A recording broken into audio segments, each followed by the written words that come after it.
the Honorable Asad Kaisar Sahab. बिस्मिल्लाहिर्रहमानिर्रहीम। शुक्रिया जनाब स्पीकर। वैसे साईं मैं एक बात करना चाहता हूँ वो आपसे।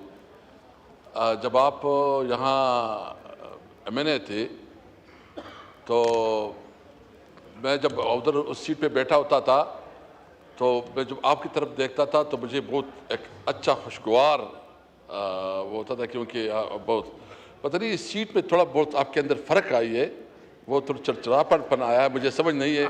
मैं वही MNA देखना चाहता हूँ इस सीट पे जो कि उस वक्त यहाँ जो है ना शाइस्तगी और सब्र इस्तिकामत से होता था। जी जनाब स्पीकर, हमारे वज़ीर ममलिकत साहब ने, चूँकि इनका हमेशा ये है कि ये तकरीरों के बड़े मास्टर भी है, बड़े माहिर भी है, कि बड़ी बड़ी बातें भी करे, मैं कुछ वजाहतें करना चाहता हूँ और कुछ हक़ाइक़ सामने लाना चाहता हूँ। सबसे पहले ये कि पाकिस्तान तहरीक इंसाफ ये समझती है कि नेशनल एक्शन प्लान पे मुकम्मल तौर पर अमल दरामद होना चाहिए, और उस वक्त जो नेशनल एक्शन प्लान बनना था तो तहरीक इंसाफ उसका हिस्सा था। ये देखना पड़ेगा कि कौन ज़िम्मेदार है कि उस नेशनल एक्शन प्लान पे अमल दरामद नहीं किया। हम हमेशा कहते हैं कि दहशतगर्दी एक लानत है, एक नासूर है, और हम दहशतगर्दी का मुकम्मल ख़ात्मा चाहते हैं। मैं मौसी मिनिस्टर साहब ने तो बड़ी लंबी तकरीर भी की, मैं सिर्फ एक बात पूछना चाहता हूँ कि हमने खैबर पख्तूनख्वा असम्बली में जो वहाँ की स्पीकर है उन्होंने एक कौमी जरगा मुनक्कद करवाया। उस जरगे में इनकी अपनी पार्टी की जितनी लीडरशिप थी उस सूबे की वो मौजूद थी, जो इनके पार्टनर्स हैं पीपल पार्टी, ANP, वो सारे उस जरगे में मौजूद थे। मैं सिर्फ ये पूछना चाहता हूँ कि वो रेजोल्यूशन, वो एलामिया जो उस जरगे ने अप्रूव करवाया है, आपने वो पढ़ा है? क्या उस जरगे की जिसमें तमाम सियासी पार्टियां, जिसमें सिविल सोसाइटी, जिसमें हमारे जो बार एसोसिएशन है, यानी पूरी सूबे की आवाज़ थी, उस पर कितना अमल दरामद हुआ और उसको कितनी रिस्पेक्ट मिली?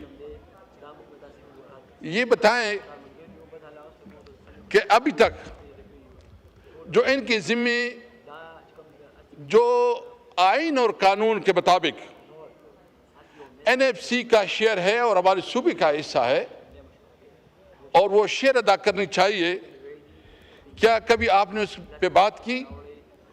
इसलिए उस सूबे की पैसे और फंड रोके रखे जा रहे हैं कि उसके साथ जो है ना एक बायस रवैया है। उस सूबे को जो है ना इमरान खान को अवाम ने वोट दिया, हुकूमत है, उसको नीचा दिखाना है। 647 अरब रुपए वो NFC में अभी तक अदा नहीं हो रहे। और जी शहबाज शरीफ साहब जो हमेशा कहते रहते हैं ना कि AIP हमने 1% जो है ना सूबे को दी, किधर? गुज़िश्ता 1 साल से मियाँ शहबाज शरीफ साहब ने खुद वो फंड रोके रखे हैं। 40 अरब रुपये, 40 बिलियन रुपये हैं।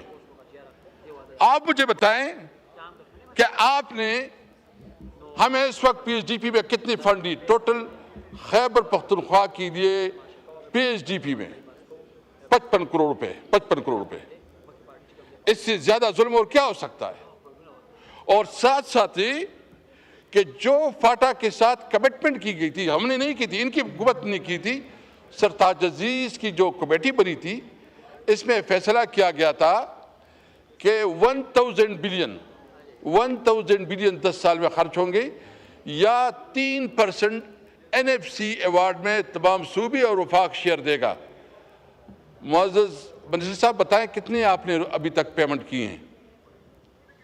आप तो कह रहे हैं कि आपने उधर जो है ना अपने ADP में जो है ना उसके लिए फंड रखे। हाँ बिल्कुल हमने रखे हैं। हमें पता था कि ना आप सूबाई हुकूमत के साथ कोई इंगेजमेंट करते हैं, न सूबाई हुकूमत को इत्तेमाद में लेते हैं, और उल्टा सूबाई हुकूमत के खिलाफ नैरेटिव बनाते हैं। कभी चीफ मिनिस्टर, वो चीफ मिनिस्टर जो कि मिडिल क्लास से ताल्लुक़ रख रहा है, वो चीफ मिनिस्टर जो एजुकेटेड लड़का है, वो चीफ मिनिस्टर जो जो जो पहली दफ़ा आवाम से नुमाइंदगी करता है, उसके खिलाफ कभी आप दहशतगर्द उसको बनाते हैं, कभी आप इसको स्मगलर बनाते हैं। शर्म नहीं आती? आपको पता है वो इस वक्त जो है ना, उसने इकोनॉमिक्स में एमफिल तकरीबन फाइनल है उसका। एक एजुकेटेड लड़का, एक बहुत संजीदा लड़का और एक यंग लड़का, उसको मौका मिला है और आप जो है ना आते हैं या नैरेटिव बताते, देखो अपनी ज़मीर को भी थोड़ा देखो, अपने अंदर भी थोड़ा देखो, पहले किसी के बारे में मालूमात तो हासिल करो। तो मैं इस पे जो इस वक्त ऑपरेशन का मसला हमने नहीं कहा, 22 ऑपरेशन हो गई टोटल। मुझे बताएं क्या इसका जायजा नहीं लेना चाहिए कि 22 ऑपरेशन अभी तक क्यों नाकाम है? क्यों अभी तक दहशतगर्दी का खात्मा नहीं हुआ? क्यों अभी तक जो है इस वक्त ये दहशतगर्दी बड़ी और कब नहीं हुई? मैं ऑफर देता हूं, मैं अभी ऑफर देता हूं, आपको ऑफर देता हूं, आप पीटीआई को छोड़ो, पीटीआई को छोड़ो, पीटीआई को बीच में ना डालो। केपीके से आपकी जितनी लीडरशिप है, वो एनपी की लीडरशिप हो, वो जमीयत उलमा इस्लाम की लीडरशिप हो, वो पीपल पार्टी की लीडरशिप हो या सीनियर लीडरशिप हो, उनका जरगा बनाए, उससे मशवरा करे, उसके मुताबिक जाए। हमने देखे, आप कहते हैं कि चीफ मिनिस्टर मीटिंग्स में नहीं आता। एक तरफ आप सुबह शाम जो है ना आपके मिनिस्टर जितना बोली बोलती है उसके खिलाफ तकरीरें करते हैं, उसको दहशतगर्द साबित करते हैं, उसको स्मगलर साबित करते हैं और फिर कहते हैं हमारे साथ बैठो। आपका कोई रवैया है? ये तरीका, ये कोई इंसानियत का रवैया है? और आपको पता भी नहीं है कि किस तरह बात कर रहे हैं। हमने क्या किया, हम अमीर मकाम साहब के दफ्तर में जरगा लेके गए, हमारा सूबाई सदर और हमारे सब साथ थे, इज्जत दी, उसको रिक्वेस्ट की। हम मौलाना फजल रहमान साहब के घर गए, हम एनपी के दफ्तर में गए, एक एक के पास गए और हमने उसको बताया, गवर्नर के पीपल पार्टी के गवर्नर के पास गए, हमने उसको बताया कि भाई ये दहशतगर्दी पीटीआई का मसला नहीं है, सूबाई हुकूमत का मसला नहीं है, ये हमारे पूरी सूबी आवाम का मसला है। आए मिलके एक मुश्तरका पॉलिसी बनाए। हमने इज्जत दी। आप गालियां दे के कहते हो कि तुम आओ, भाई तुम्हारा कल्चर होगा, हम तो कभी ऐसी बात भी नहीं करेंगे कि जो हमारी ज़मीर हमें इजाज़त नहीं देता। अगर संजीदगी है, अगर मुझे हमें अभी भी शक है कि आप जब अपने फंड नहीं दे रहे हैं, आप पूरा उस सूबे के साथ एक मुआहिदाना रवैया रख रहे हैं, एक बाइस रवैया रख रहे हैं, उसको कमज़ोर करना, उसको नाकाम बनाना और हर तरीके से, कभी कहते हैं गवर्नर राज लग जाएगा, कभी कहते हैं फलाना ये क्या, एक मुसलसल रखी हुई है। और वहाँ उसकी वजह बुनियादी ये है कि सिर्फ और सिर्फ उससे इंतकाम लिया जा रहा है कि उन्होंने इमरान खान को वोट किया दिया। जनाब स्पीकर, देखें ये बहुत संजीदा मामलात होते हैं। मेरी तो ख्वाहिश है कि आप इस टॉपिक को खोलें और ज़्यादा से ज़्यादा लोग उसके ऊपर बात करें।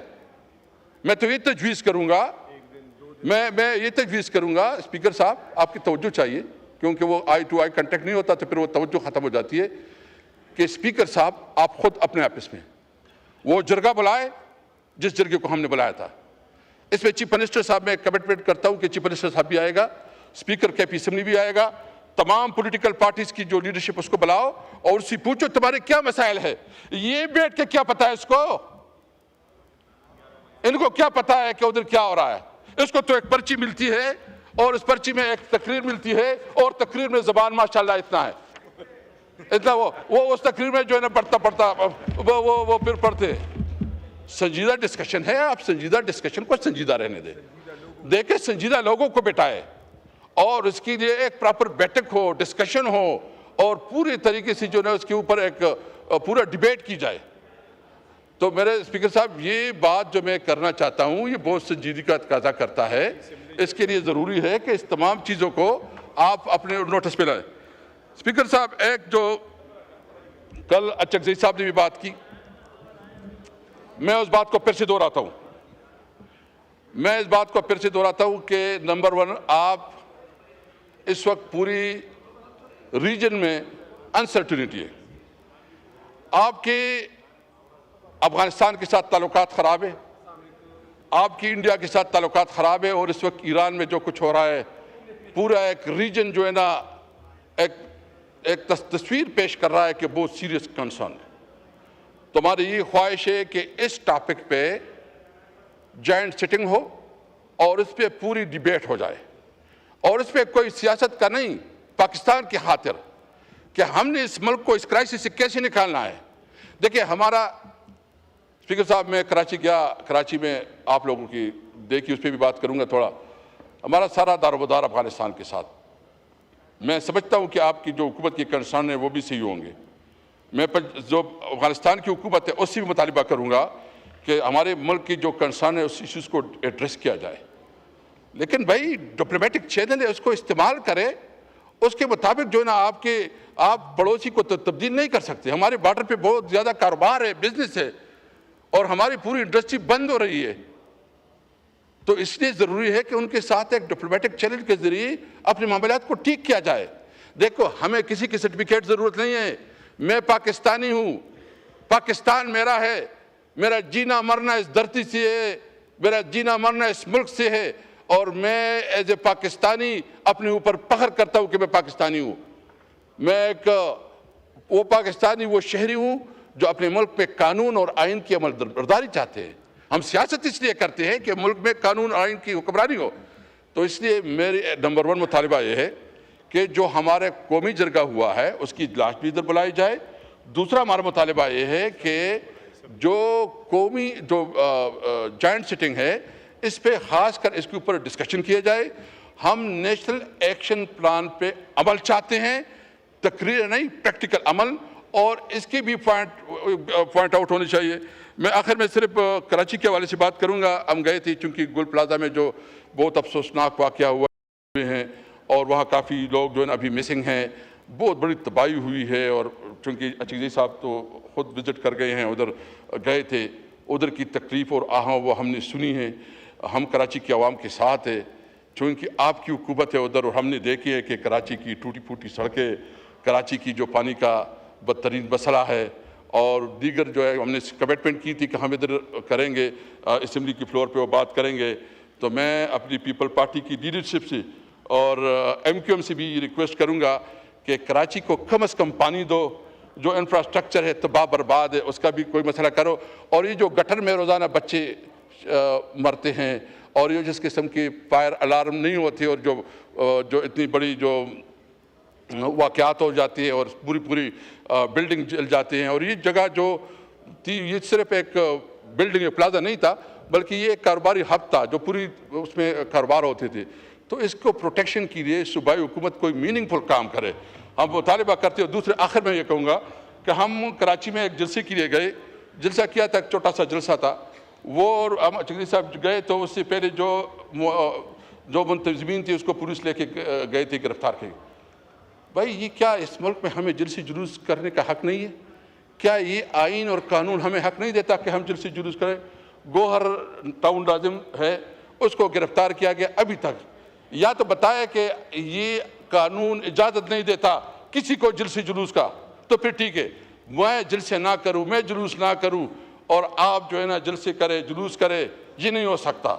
इंशाअल्लाह ताला हम उम्मीद हैं कि हम एक वतन पाकिस्तानी हैं, और जो आपको मैं इजाज़त देता हूँ, आप आए पुख्तनख्वा में जलसा करें, आप आएँ, आपको इंशाल्लाह पूरा प्रोटोकॉल भी मिलेगा, जलसा भी मिलेगा। पंजाब में तो हम अपनी प्राइवेट शादी में गया, मैं गया, अब बल्कि ये चंद दोस्त भी हमारे साथ 7-8 MNS थे, एक दोस्त है अयूब अफरीदी, उसकी शादी में मंगनी में गए, पूरी जो हमारे साथ इंटेलिजेंस इदारे, वो बेचारे जिस घर में हम रह रहे थे उसके आगे पीछे सारे भाई जान हमारी, आप लोगों ने तो हमारा रूटीन का जीना वो बिल्कुल इस तरह किया है कि हम मूवमेंट भी नहीं कर सकते। क्या कानून और आइन इसकी इजाज़त देता है? अनलॉफुल इक़दामात हो रहे हैं। थैंक यू जी, शुक्रिया।